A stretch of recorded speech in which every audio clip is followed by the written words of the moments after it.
এই বলে জুই চলে গেল। বিকেল হয়ে যাচ্ছে, এখনো দুপুরের খাবার খায়নি কেউ। রফিকুল ইসলাম সবাইকে নিয়ে খেতে বসলেন। যদিও সচরাচর বিয়ে বাড়িতে বিয়ের কাজ সম্পূর্ণ হওয়ার পর খাওয়া দাওয়া চলে, কিন্তু এখানে সবাই প্রায় না খাওয়া। সকাল থেকে কাজ করছে, তেমন কিছু মুখে দিতে পারেনি। খাওয়ার পর্ব শেষ হতেই বউ তৈরি। ড্রয়িং রুমে এসে জড়ো হলো সবাই। বাপ্পা রহমান কাজীকে এগিয়ে আনতে গিয়েছেন। তার মনটা আজ ভীষণ ভালো। নিজের ছেলে প্রতারণা করেছে মেয়েটার সাথে, অথচ আল্লাহ মেয়েটার ভাগ্যে কত ভালো একজন মানুষ লিখে রেখেছেন। ছেলের কথা মনে পড়তে মনটা বিষিয়ে ওঠে। বাপ্পির বিয়ের পরদিনই বিদেশে ফিরে যায় ফারহান। কাজী বিয়ের কাজ শুরু করেছেন। পাবেল একটা টুপি এনে বন্ধুর মাথায় পরিয়ে দিল। সবাই চুপচাপ, নীরব ড্রয়িং রুম। এতগুলো মানুষ এখানে, তবুও মনে হচ্ছে কেউ নেই। কাজী আপন মনে লিখছেন। বিছানার মাঝ বরাবর বউ সেজে বসে আছে রাইকা। প্রিয় মানুষকে আজ আপন করে পাবে। অল্প সময়ে মায়ায় জড়ানো মানুষটা আজ পুরোপুরিভাবে তার হবে। আর একটুখানি সময়। ঘড়ির কাঁটা টিক টিক করছে। যত সময় যাচ্ছে ততই বুকের ভেতরের কাঁটাটা দ্রুত ঘুরছে। প্রহর গুনছে রাইকা। কাজীসহ সবাই হুড়মুড়িয়ে রুমে এলো। সামান্য নড়ে চড়ে উঠল রাইকা। কাবিন নামায় রাইকার সিগনেচার নিলেন। বুকটা ধরফর করতে লাগলো। ভয়ে হাত পা জমে আসছে। বারবার শুকনো ঠোঁটজোড়া জিভ দিয়ে ভিজিয়ে নিচ্ছে। গলা শুকিয়ে কাট। রুজিকে বলে এক গ্লাস পানি চেয়ে খেলো, তবুও ভয় কাটছে না তার। কাজী সাহেব কবুল বলার তাগিদ দিলেন। ঘেমে যাচ্ছে রাইকা, বারবার টিস্যু ব্যবহার করছে। রুমু পাশে বসে সাহস জুগিয়ে চলছে। কিছুতেই কিছু হচ্ছে না। সময় যাচ্ছে, তার মুখ ফুটছে না। অন্য বিয়েতে যাবেন কাজী, এমনটাই বললেন সবাইকে। তবুও রাইকার তাল নেই। বুকের মধ্যে বিশাল দুঃখের বরফ গলতে শুরু করলো। ঝরঝরিয়ে কেঁদে উঠল রাইকা। দরজায় দাঁড়িয়ে আছেন ববিতা বেগম। মুখে আঁচল গুজে নিঃশব্দে কাঁদছেন। এবার যখন মেয়ের কান্নার শব্দ কানে পৌঁছালো, নিজেকে আটকে রাখতে পারলেন না। মেঝেতে ধপ করে বসে ছোট্ট বাচ্চাদের মতো হাউমাউ করে কেঁদে উঠলেন। মেয়ে পর হচ্ছে, মানতে পারছেন না তিনি। নিজের ঘরের আলো এবার গিয়ে অন্যের ঘর আলোকিত করবে। তার ঘর অন্ধকার করে দিয়ে গেল। এগুলো আওড়াচ্ছেন আর কাঁদছেন। মেয়ের কান্নার শব্দ পেয়ে বুকটা ফেটে যাচ্ছে তার। চিৎকার করে কাঁদতে লাগলো রাইকা। পারভিন বেগম গিয়ে ববিতা বেগমকে তোলার চেষ্টা করলেন, কিন্তু পারলেন না। তিনি একেবারে লুটিয়ে পড়েছেন। রফিকুল ইসলাম এগিয়ে গেলেন, স্ত্রীকে ধরে দাঁড় করাচ্ছেন। এমন সময় ববিতা বেগম কান্না চলমান রেখে বলেন, রাইকার বাবা, আমার কলিজা ছিঁড়ে যাচ্ছে। আমার সোনা মা পর হয়ে যাচ্ছে। আমার সোনা মাকে ছাড়া কীভাবে থাকবো? আমি বাঁচতে পারবো না। বিয়ে দিব না আমার সোনা মা পাখিকে। আমার ঘর খালি করে চলে যাবে, আমাকে একা করে চলে যাবে। আমার মা গো, আমি কত আদর করে বড় করেছি, আমি কত কষ্ট সহ্য করেছি ঘর খালি করার জন্য। আমার রাইকা। রুমে উপস্থিত সবার চোখে পানি চলে এসেছে। রফিকুল ইসলাম চোখের পানি আড়াল করে শক্ত কণ্ঠে বলেন, এমন অবস্থা করছো দেখে মনে হচ্ছে পৃথিবীতে শুধু তোমার মেয়েরই বিয়ে হচ্ছে। তুমি নিজেও তো নিজের বাবা মাকে ছেড়ে আমার হাত ধরে চলে এসেছিলে। তবে মেয়ের বেলায় এত কান্নাকাটি কিসের? শুধু তোমার কারণে মেয়েটাও অকুলানো হয়ে কাঁদছে। শান্ত হয়ে মেয়েকে বোঝাও যাও। শান্ত হতে পারছেন না ববিতা বেগম। বারবার দল বেঁধে কান্নার ঢেউ আসে। পুরনো দিনের কথাগুলো মনে পড়ে যায়। না, এভাবে শান্ত হবে না। পারভিন মেয়ের উদ্দেশ্যে বললেন, ভাবিজান, ওকে নিয়ে আপনি পাশের রুমে যান। এভাবে কাঁদলে ওর শরীর খারাপ করবে। তাছাড়া বিয়ের মতো একটা আনন্দের বিষয় নিয়ে এইভাবে কান্নাকাটি করা শুভ নয়। মেয়েকে বধূ বেশি দেখে তার দ্বিগুণ কষ্ট হচ্ছে। জোর করে ওনাকে রুমের বাইরে নিয়ে গেলেন পারভিন বেগম এবং জুই। বহু কষ্টে বুঝিয়ে সুঝিয়ে রাইকাকে রাজি করালো। বিয়েতে সম্মতি দেয় সে। মৃদুস্বরে পরপর 3বার কবুল বলে। রাহিমকে স্বামী হিসেবে মেনেছে সে। সবাই শুকরিয়া আদায় করেন। রাইকাকে বিছানা থেকে নামিয়ে ড্রয়িং রুমে নিয়ে আসা হলো। রাহিমের পাশে বসিয়ে দিল। তাদের দাম্পত্য জীবনের জন্য দোয়া করে বিয়ে সম্পন্ন করলেন। দুজন উঠে গিয়ে গুরুজনদের সালাম করল। দোয়া নিল তাদের থেকে। সবাইকে সালাম করে যখন বসতে যাবে, তখনই পাবেল এগিয়ে এসে বলে, আমি রাইকার বড় ভাইয়া, আমাকে সালাম করবি না? গুরুজনরা সবাই সামনেই আছেন, তাই মনমতো কিছু বলতে পারল না রাহিম। শুধু চোখের ইশারায় কিছু বোঝালো। এতক্ষণে রাইকার কান্না পুরোপুরি থেমেছে, তবে সমানে নাক টেনেই চলেছে। বিশাল বড় প্লেটে খাবার নিয়ে এলো রুমো। এটাকে সাগর আনা বলা হয় সম্ভবত। রাহিমের পেট ভরা, নিয়ম বলে একটুখানি মুখে তুলল। নতুন বউকে খাইয়ে দেওয়ার প্রচলন আছে বিধায় রাইকাকেই খাইয়ে দিল রাহিম। বড়দের আদেশে রাইকাও একই কাজ করল। রাত তখন 8:44। রাইকার রুমে বসে আছে দুজন, দরজা বন্ধ করা, ভেতরে তারা ছাড়া আর কেউ নেই। সেই থেকে রাইকা মাথা নিচু করে বসে আছে। রাহিম শুধু দেখছিল তার মায়াবতী কি করে, নিজে থেকে কিছু বলে কিনা। 8 ঘন্টার মতো বসে আছে কিন্তু কিছুই বলছে না সে। এক হাত ঘোমটাটা টেনে আছে। রাহিম তার দিকে কিছুটা এগিয়ে যায়, আলগোছে ঘোমটাটা তুলে মায়াবতীর মায়াভরা মুখখানা দেখতেই ঠোঁটের কোণে ফুটে উঠল বিশ্বজয়ের হাসি। ভাবতেই অবাক হচ্ছে সে, মায়াবতী আজ থেকে শুধু তার নিজস্ব হয়ে গিয়েছে। আর কোনো হারানোর ভয় নেই। এবার নিশ্চিন্তে সারা জীবন হৃদয়ে জুড়ে আগলে রাখবে তার মায়াবতীকে। কণ্ঠে কোমলতা মিশিয়ে বলে, আজ আমি আকাশের চাঁদ হাতে পেয়েছে। আর যদি আমার অনুভূতি ঠিকমতো প্রকাশ করতে পারতাম তবে বুঝতাম আমি বরাবর নিজের অনুভূতি প্রকাশ করতে ব্যর্থ। কিন্তু আমি বুঝতে পারছি আমি কত পরিমাণে খুশি। আমি জীবনে এতটা আনন্দিত কখনো হয়েছে কিনা জানি না রাইকা, কেন জানি না খুব বলতে ইচ্ছা করছে। আজ আমার যে খুশি এই পৃথিবীতে কেউই নেই।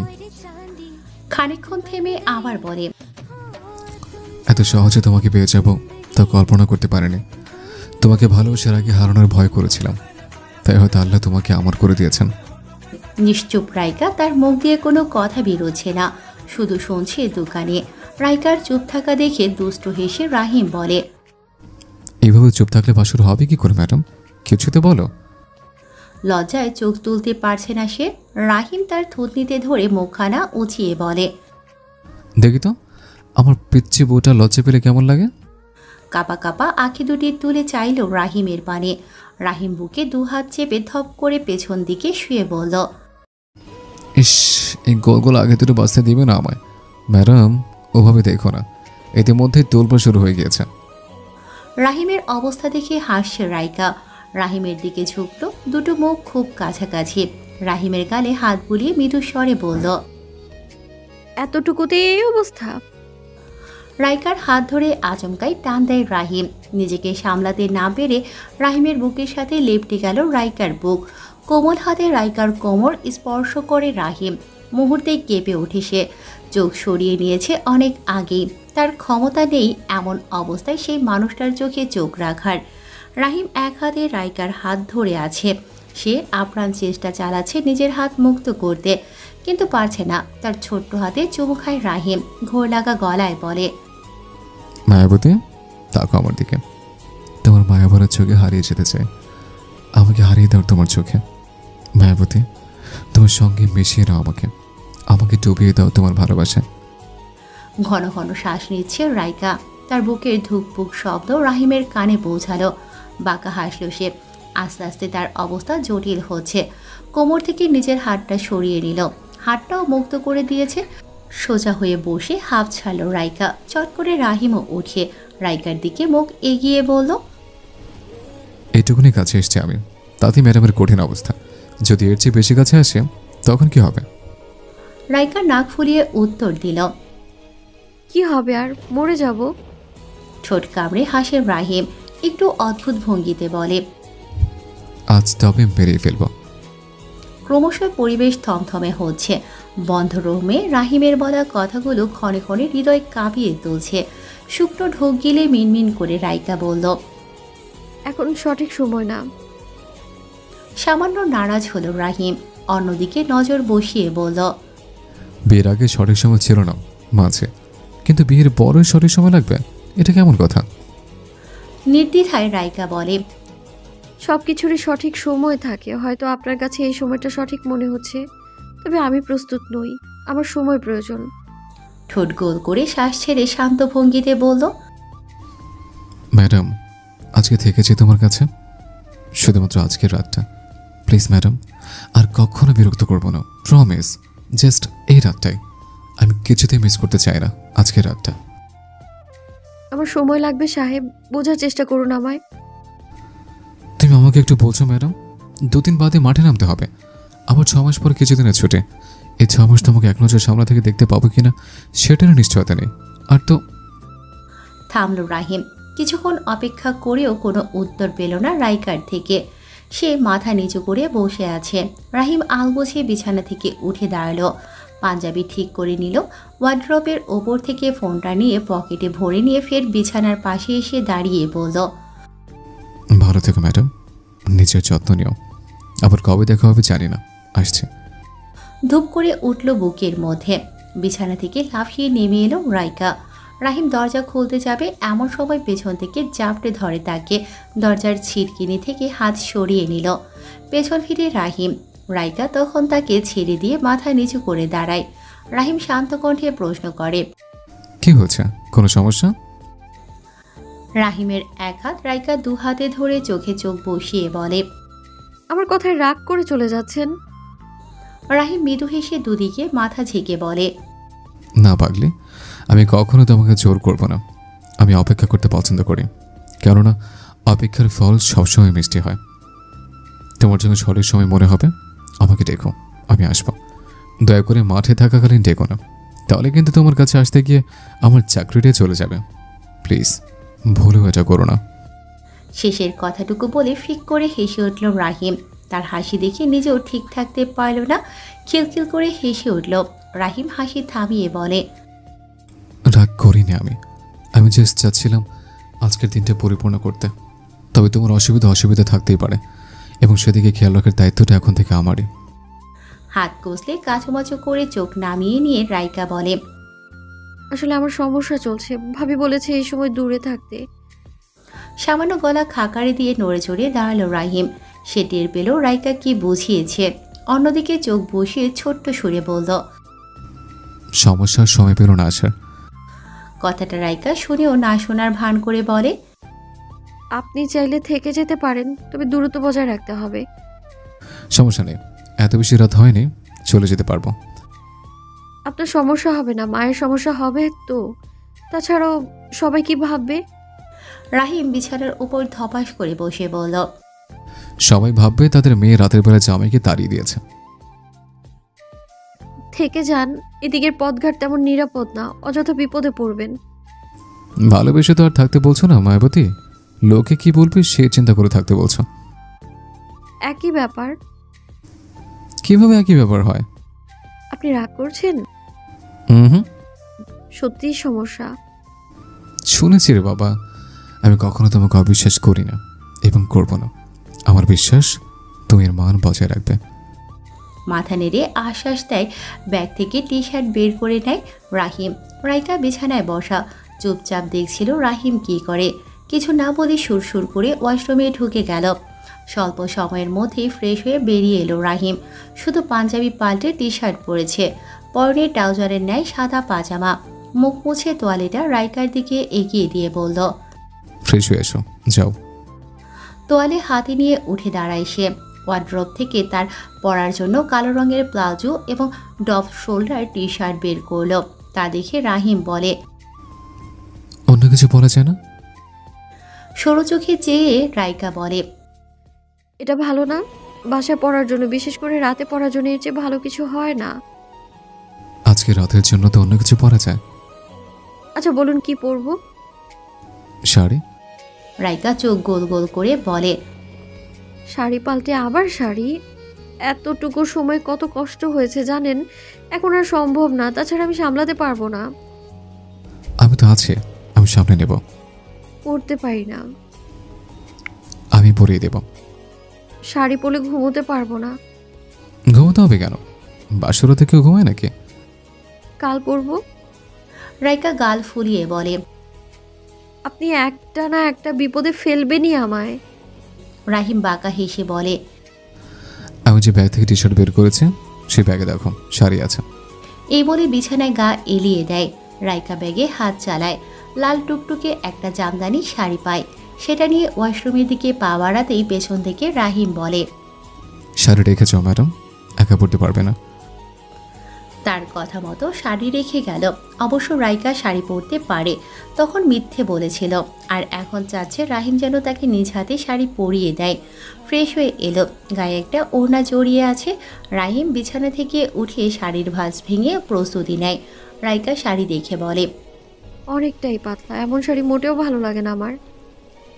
অসুবিধা কিসে? তুমি এটা পরে তো আর বাইরে যাবে না, সকালে রুম থেকে বের হওয়ার আগে চেঞ্জ করে নেবে, ব্যাস, কোনো সমস্যা নেই। নীরব রাইকা রাহিম হাতের ইশারায় দেখিয়ে বলে। ওড়না সরাও। আলগোছে ওনা সরিয়ে নিল। রাহিমের চোখ আটকে যায় নাভির একটু উপরের ছোট্ট তিলটার দিকে। ঘোর লাগতে শুরু করে তার, চোখের পাতা পড়ছে না তার। রাইকা টের পেয়ে ঘুরে দাঁড়ায়। রাহিম নড়ে চড়ে উঠল। বাঁকা হেসে রাহিম বলে, মায়াবতীর পুরো শরীরে মায়া মিশে আছে, চোখ দুটো সামনে রাখা মুশকিল। আপনি উঠুন, আমি পরে নিয়েছি। হুম, আমিই পরাবো, তুমি জাস্ট একটু হেল্প করো। শাড়ি পরাতে শুরু করলো। রাইকা যেভাবে বলে দিচ্ছে সেরকম করেই হাত চালাচ্ছে রাহিম। কুচিগুলো গুছতে গিয়ে ফের চোখ পড়ে তিলটার দিকে। চট করে চোখ সরিয়ে নেয়। কুচি কুচি দিতে রাহিমের হাতের স্পর্শে কেঁপে ওঠে রাইকা। শিউরে ওঠে রাহিম। অদ্ভুত এক অনুভূতি খেলতে থাকে ওদের মনে। কিছুক্ষণের জন্য স্তব্ধ হয়ে যায়, থমকে যায় তারা। রাহিমের ফোন বেজে ওঠে। ঘোর কাটে ওদের। চট করে ফোন নিয়ে ব্যালকনিতে চলে যায় রাহিম। বাকিটা কাজ রাইকা সেরে নেয়। আয়নার সামনে দাঁড়িয়ে নিজেকে দেখছে। রাহিমের কাণ্ড মনে আসতেই ঠোঁটের কোণে সুন্দর হাসি ফুটে উঠল তার। কথা শেষ করে রুমে ফেরে রাহিম। বিছানার উপর গুটিসুটি মেরে বসে আছে রাইকা। তার দিকে এগিয়ে এসে বলল, বসে আছে কেন? ঘুম পায়নি? এতক্ষণ লাগলো কথা শেষ করতে? কে ছিল? বিছানায় বসে বলল, অফিস থেকে জরুরি কথা ছিল, তাই সময় লেগেছে। তড়িঘড়ি করে বিছানা থেকে নেমে রাহিমের সামনে দাঁড়িয়ে রাইকা বলে, দেখুন তো কেমন লাগছে। দারুণ হেসে রাহিম বলে, মাশাআল্লাহ, আমার মায়াবতীকে সব সময় দেখতে সুন্দর লাগে। দুগাল হাসে রাইকা। রাহিম বিছানা থেকে উঠে দাঁড়ায়। রাইকার হাত ধরে হ্যাসকা টানে নিজের বুকের সাথে মিশিয়ে নেয়। রাইকা দুহাতে খামছে ধরে রাহিমের টি শার্ট। বিশাল বুকটায় মুখ গুজতে অসুবিধে হয় না তার। কয়েক মুহূর্ত নীরবে কাটায় তারা। পাজাকুলে তুলে আলগোছে বিছানায় শুইয়ে দেয় রাইকাকে। রুমের আলো নিভিয়ে সেও এসে শুয়ে পড়ে। রুমে তখন ডিপ লাইট চলছিল। মাঝখানে কোলবালিশ টেনে নিয়েছে রাইকা। সেটা কেবলই বুঝতে পারে রাহিম। কণ্ঠে সামান্য গম্ভীরতা মিশিয়ে বলে, এটার কি খুব বেশি প্রয়োজন ছিল? আমাকে বিশ্বাস করতে অসুবিধা হয় সেটা বললেই তো পারো। একটুখানি থেমে আবার বলে, ম্যাডাম, সামান্য একটা গোলবালিশ দিয়ে একজন পুরুষ মানুষকে আটকে রাখতে পারবে না। আমি তো ভেবেছিলাম আর যাই না হোক, অন্তত বউকে নিয়ে ঘুমোতে তো পারবো। আমার ভাবনায় ছাই। রাহিমের কথাগুলো শুনে চুপচাপ মাঝখান থেকে কোলবালিশটা সরিয়ে নিল। আলগোছে রাহিমের বাহুতে মাথা রাখল। ছোট কামড়ে হাসে রাহিম। সেও রাইকার দিকে ফিরে ছোট্ট বাচ্চাদের মতো নিজেকে লুকিয়ে নেয় রাহিমের বুকে। রাইকা নিজের একটা হাত রাহিমের কোমরের ওপর রাখে। সুযোগ পেয়ে তাকে আষ্টেপৃষ্টে জড়িয়ে ধরে রাহিম। মাথায় চুমু খেয়ে বলে, ভীষণ ভালোবাসি তোমায় মায়াবতী। রাইকা কিছু বলে না, শান্তির শ্বাস ছাড়ে। নীরবে অনুভব করছে সে, এই বুকটাই কিছু একটা আছে। এই বুকে মাথা রাখলে নিজেকে নিরাপদ মনে করে সে। পৃথিবীর কোনো বিপদ তাকে স্পর্শ করতে পারবে না, এমনটাই ধারণা তার। রাহিমের বুকে নাক গুজে শুকছে রাইকা। মিষ্টি মিষ্টি ঘ্রাণ আসে। ঘ্রাণটা তীব্র নয়, তবুও যেন ক্রমশই মাতাল করে তুলছে রাইকাকে। তার মাথায় আলতোভাবে হাত বুলিয়ে দিতে লাগলো রাহিম। মুহূর্তের মধ্যেই চোখের পাতা ভারী হয়ে এলো। নিশ্চিন্তে ঘুমিয়ে পড়ে রাইকা। তীব্র শব্দে ঘড়িতে অ্যালার্ম বাজছে। কানের পোকা যেন নড়ে উঠছে। চোখ বুজে থাকতে পারল না আর। মুখে বিরক্তি নিয়ে চোখ মেলে চাইল রাহিম। হাত বাড়িয়ে সর্বপ্রথম ঘড়িটা বন্ধ করল। সবে মাত্র 6টা বাজে। মধুময় ঘুমটা ভেঙে দিল বজ্জাত ঘড়িটা। ঘড়ি থেকে চোখ সরিয়ে নিজের বুকের দিকে চাইল। বেঘরে ঘুমোচ্ছে রাইকা। মুখটা শিশুর মতো দেখতে লাগছে। মুখের ওপর অসংখ্য ছোট চুল এলোমেলো হয়ে লেপ্টে রয়েছে। আলতো হাতে চুলগুলো সরিয়ে দেওয়ার চেষ্টা করে রাহিম। গালে ঠান্ডা হাতের স্পর্শ পেতে নড়ে চড়ে উঠে রাইকা। রাহিমের পেটের ওপর দিয়ে হাত রেখেছে।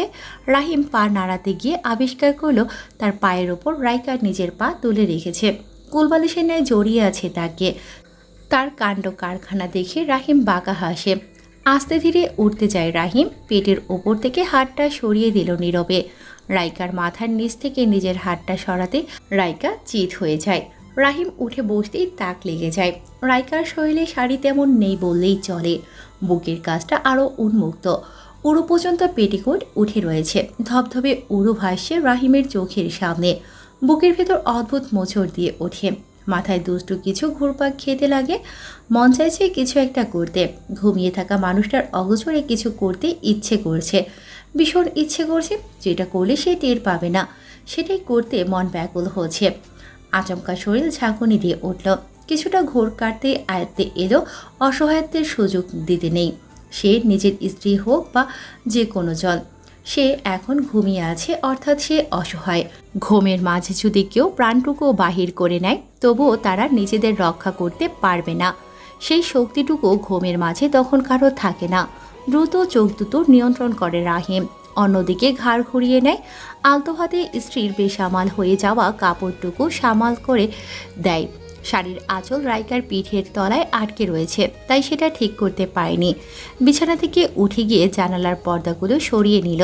যদিও সূর্য মামা ঘুম থেকে ওঠেনি এখনও, তবে রুমে বেশ খানিকটা আলো এসেছে। ওয়াশরুম থেকে এসে ফের বিছানার কাছে যায়, এক পা ভাঁজ করে অন্য পার নিচে ঝুলিয়ে বসে। চোখ যায় রাইকার পেটে, নাভির কিঞ্চিত উপরে তিলটা যেন রাহিমের দিকে তাকিয়ে ওকেই ডাকছে, চুম্বকের মতো টানছে তাকে। অনেকটা ঝুঁকে গেল, তিল থেকে রাহিমের ঠোঁটের দূরত্ব অতি সামান্য।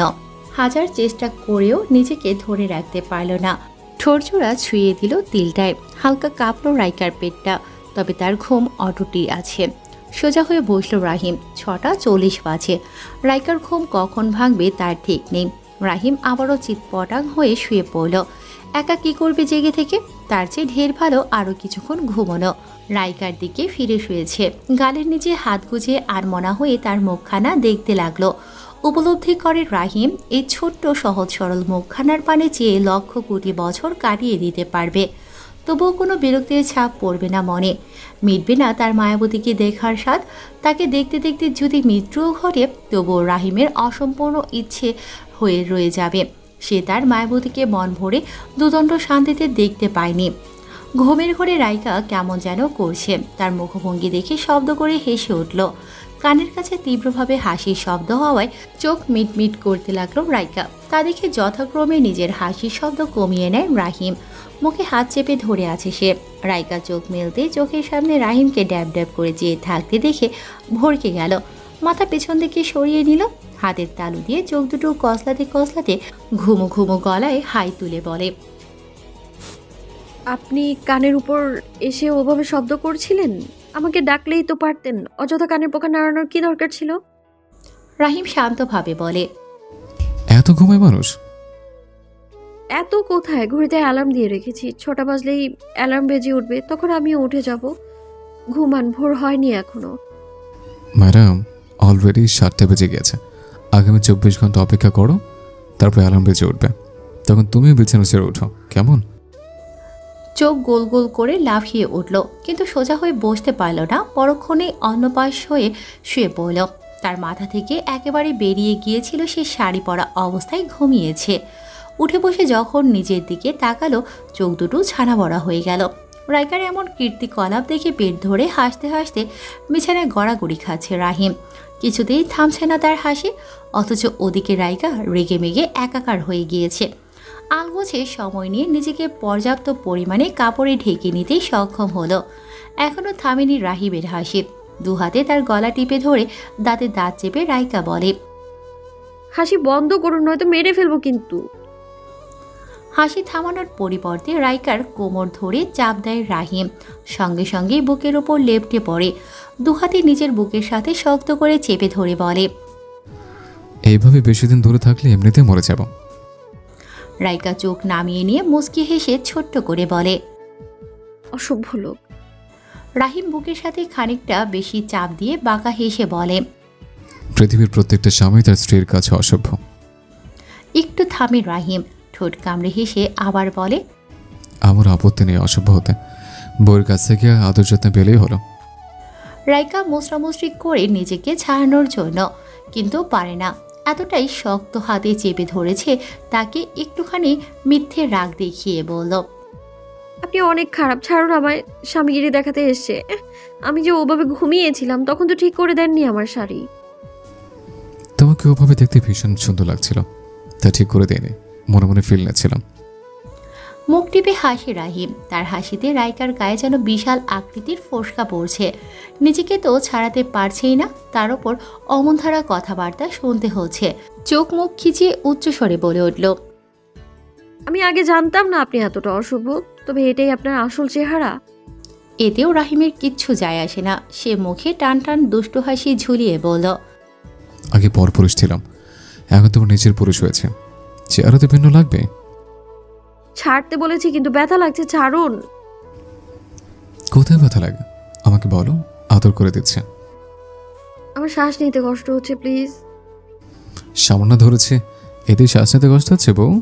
মুখ তো খালি ডেকেছি শ্বাস নেওয়ার জন্য, যদি সেটাও বন্ধ করে দিই তখন কি হবে? কি করবে কি বলবে কিচ্ছু বুঝতে পারছে না রাইকা। লোকটা দিন দিন কেমন যেন হয়ে যাচ্ছে, সেটাই বারবার ভাবনায় আসে। চোখ নামিয়ে নরম কণ্ঠে বললাম, দেরি হয়ে যাচ্ছে, সবাই উঠে পড়েছে হয়তো অনেক আগেই। এভাবে দেরি করে রুম থেকে বেরোলে তারা কি ভাববে বলুন? তাদেরকে খেয়ে দিয়ে কাজ নেই এসব নিয়ে ভাবতে যাবে? তাছাড়া এমন অভিজ্ঞতা তাদের আরও অনেক আগে হয়েছে। মেন কথা হচ্ছে আমি তোমাকে দেরি করাইনি, বরং আমি জোরে হেসে তোমার ঘুম ভাঙিয়ে দিয়েছে, নয়তো এখনো পুরোপুরি ঘুমাতে। তার জন্য ধন্যবাদ আপনাকে। এবার রেহাই দিন মশাই। এই বুকে কি ভালো লাগে না? সবসময় ছটফট করো তুমি, সমস্যা কি তোমার? পেট ব্যথা করছে, দেরিও হচ্ছে, আপনি বুঝছেন না কেন? হাত দুটো হালকা করে দিল রাহিম, তবে একেবারে ছাড়ল না। কণ্ঠে আদর মিশিয়ে জিজ্ঞেস করল, খুব বেশি ব্যথা করছে পাগলি, ওষুধ আনবো গিয়ে? দুদিকে মাথা ঝাঁকালো রাইকা, মুখে বলল, লাগবে না, এমনিতেই কমে যাবে। সত্যি কমবে তো? সমস্যা নেই, আমাকে বলো কি অসুবিধা হয় বলো, আমি কি ওষুধ এনে দিচ্ছি। চোখ নামিয়ে কোমল সরে বলে, প্রয়োজন হলে বলবো। আমরা এক পবিত্র সম্পর্কে জড়িয়েছে, আমাদের মধ্যে হারাম কিছুই নেই। আর এটা একদিনের সম্পর্ক না, আল্লাহ আমাদের যতদিন পর্যন্ত বাঁচিয়ে রাখবেন ঠিক ততদিন পর্যন্ত সম্পর্ক থেকে যাবে। যদি এবারে আমরা স্বামী স্ত্রীর সুসম্পর্ক টিকিয়ে রাখতে পারি, তবে ওপারে দুজন একসঙ্গে থাকার সুযোগ পাবো। আমি তোমাকে এতটুকু পৌঁছাতে চাইছি, তুমি ভুল করেও কখনো আমার কাছে কিছু লুকাবে না, এটা সবসময় মাথায় রাখবে। তোমার যেমন ব্যক্তিগত ব্যাপার আছে, আমিও তেমনই তোমার ব্যক্তিগত মানুষ। ভালো মন্দ যে কোনো কথা সমস্যা আমার সাথে শেয়ার করবে।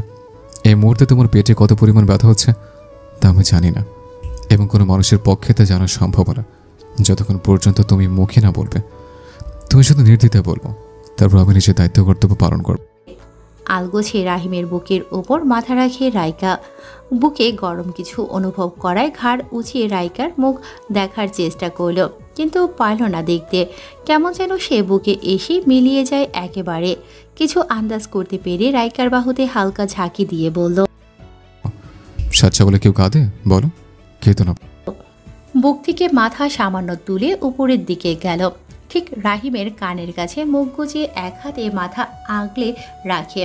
তার এমন কাজে সুন্দর হাসে রাহিম, একটুখানি খেপিয়ে বলে, আদর করার ইচ্ছা হয়েছে, সরাসরি আদর করো, নিজে আদর করো এবং আমাকে আদর করার সুযোগ দাও, কিন্তু এইভাবে চোরের মতো মুখ লুকিয়ে আদর করো না বউ। চুলে তীব্র টান অনুভব করল রাহিম। ছোট্ট চুলগুলোর ভাঁজে ভাঁজে আঙুল গুজে টানছে রাইকা। মূলত রাহিম ওসব বলেছে বলেই এইরকম করছে সে। রাহিম মুখে ব্যথাতুর শব্দ করে বলে, সরি বউ, আর বলবো না। চুলের গোছা ছেড়ে দিয়ে খিলখিল করে হেসে উঠল রাইকা। মুখ তুলে চোখ দুটো মুছতে মুছতে বলে, মনে থাকে যেন। বিছানা থেকে নেমে গেল রাইকা। ওয়ার্ড্রোব থেকে প্রয়োজনীয় সবকিছু বের করে ওয়াশরুমের দরজায় দাঁড়িয়ে হেসে বলে, জীবনে খুব শয়তান দেখার ইচ্ছে ছিল, দেখুন আল্লাহ পাক আপনাকে আমার কপালে জুটিয়ে দিল। এবার থেকে দিন রাত 24 ঘন্টা শুধু আপনাকেই দেখতে পাবো। রাহিম বিছানা থেকে উঠতে যাবে, অমনি ওয়াশরুমে ঢুকে দরজা লাগিয়ে দেয় রাইকা। ভেতর থেকে হাসির আওয়াজ ভেসে আসে। রাহিম কপালে হাত রেখে হাসতে লাগলো। গোসল শেষ করে রুমে ঢুকে রাইকা বিছানায় চোখ পড়তেই দেখতে পায় রাহিম বসে ফোন ঘাঁটছে। সেদিকে না গিয়ে সোজা ব্যালকনিতে গেল। কাপড়গুলো শুকাতে দিয়ে চুল থেকে তোয়ালে খুলে নিল। তোয়ালে পেঁচিয়ে চুল ঝাড়া দিতে পেছন দিকে রাহিম এসে জাপটে ধরল কোমর। ভেজা চুলে মুখ গুজে বলল, আবার চুল খুলেছে আমার সামনে? কোথায় আপনার সামনে খুলেছি? আমি তোমার পেছন পেছন আসছিলাম, দেখোনি কেন? আপনি কেন আসতে গেলেন? তুমি আমায় নষ্ট করে দিয়েছো কেন? কি নষ্ট করেছি? ছেড়ে কথা বলুন। সবসময় এভাবে চেপে ধরে থাকলে কথা বলবো কি করে? তৎক্ষণাৎ ছেড়ে দিল রাহিম। রুমে যেতে যেতে বলল, রুমে এসে দেখো কি নষ্ট করেছো। রাহিমের কথার আগাগোড়া কিছুই বসলো না সে। হাত থেকে তোয়ালেটা রেখে দ্রুত পায়ে রুমে এলো। রাহিম ব্যাগ থেকে কিছু বের করছিল। সে সময় রাইকা গিয়ে বলে,